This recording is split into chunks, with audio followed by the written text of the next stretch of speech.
आज इस motivation class के अंदर जो आप लोगों ने अपना कीमती वक्त देकर आए, ज़िंदगी में आपका ये वक्त कभी ज़ाया नहीं जाएगा, ऐसी मैं उम्मीद करता हूँ। ज़िंदगी में अगर आपको कुछ बनना है, कुछ करना है, तो सबसे पहले आपको अपनी एक अच्छी सोच को लेकर मेहनत और लगन को साथ में रखते हुए ज़िंदगी के अंदर काम करना होगा।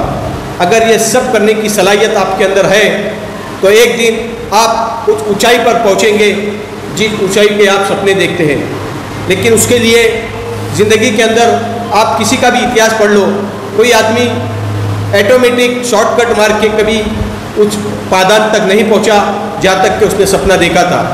हाँ, वो अलग बात है कि किसी को कोई चीज़ विरासत में मिल जाती है, लेकिन उस विरासत जिसको मिली उसके पूर्वजनों ने जो मेहनत और मुशक्क़त करके वो कमाया था, उनसे वो पूछ लेना कि उन्होंने किस तरह से अपनी इस एम्पायर को खड़ा किया।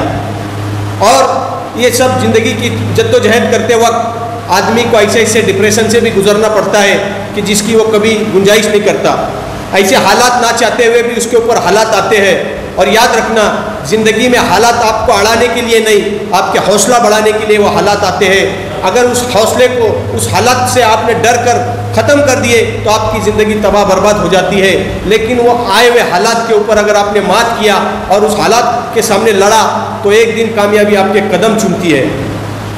अगर आपको भगवान के ऊपर भरोसा है, अल्लाह पे भरोसा है, तो आपके तकदीर में जो है वो आपको मिलकर रहता है। और अगर आपको भगवान के ऊपर भरोसा है और खुद के ऊपर भी भरोसा है तो आप जो चाहते हैं भगवान वो भी आपको देता है। तो इसलिए भगवान पे तो भरोसा होना ही चाहिए, उसके साथ साथ अपने खुद के ऊपर भी, अपने आप के ऊपर भी अपने आप को भरोसा होना चाहिए कि मुझे ज़िंदगी के अंदर ये हासिल करना है और वो भी सही तरीके से, हलाल तरीके से, जायज़ तरीके से वो कमाना है। ना कि हासिल करने के लिए आप कोई भी रास्ता इख्तियार करें। ऐसे ऐसे रास्ते आज हमारे नौजवान इख्तियार कर रहे, उनको रातों रात करोड़पति होना होता है और वो किसी गंदे लाइन में घुस जाते हैं, लेकिन वो शॉर्टकट होता है और एक दिन वो अपने पैर पर कुल्हाड़ी मारते हैं और वो फंस जाते हैं। मेरे भाइयों, और ज़िंदगी के अंदर आप काम करते वक्त आपके उम्र के हिसाब से आप ज़िंदगी में काम करते हैं, वहाँ तरक्की आती है, संघर्ष आता है और कभी कभी ज़िंदगी के अंदर ऐसी रुकावटें भी आ जाती है जिसकी वजह से आपको रुकना पड़ता है, थमना पड़ता है। लेकिन कामयाब वही होता है जो हमेशा चलते रहे, आहिस्ता आहिस्ता क्यों ना हो, दौड़े नहीं, लेकिन ज़िंदगी में हमेशा चलते रहना है। और जो चलते रहता है कंटिन्यू, वही कामयाब होता है। जैसा कि हमको पता है वो ससा और खरगोश की कछुए की कहानी, वो कछुआ लगातार चलता है, इसके लिए वो जीत जाता है। तो ज़िंदगी के अंदर कभी रुकना नहीं। कभी ये मत कहना कि मैं अभी 50 का हो गया, 60 का हो गया, अभी मैं रिटायरमेंट ले लूँगा। नहीं, जब तक दम में दम है अपने लिए तो काम करना है, औरों के लिए भी करना है, देश के लिए भी करना है। अगर ये भावना हमारे दिल में है तो हम कामयाब हो जाएंगे। वरना आप देख लीजिए कि लोग इतनी दौलत कमाते हैं, इतना संघर्ष करते हैं, ज़िंदगी भर एक एक पाई जमाते हैं, और जब वक्त आता है उनका खाने के लिए तो बच्चे उन्हें खाने नहीं देते।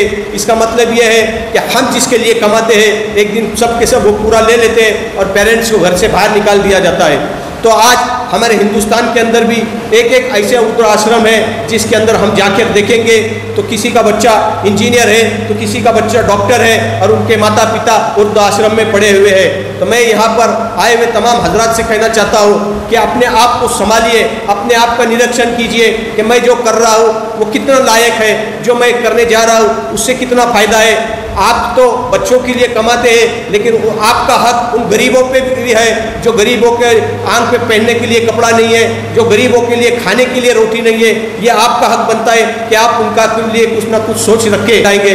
नहीं तो ऐसे ऐसे भी लोग दुनिया के अंदर है जो करोड़ों अब्जोपति है, लेकिन उन्होंने किसी को आगे नहीं लाया, किसी को मदद नहीं की। ऐसे लोगों का दुनिया में कोई फायदा नहीं है।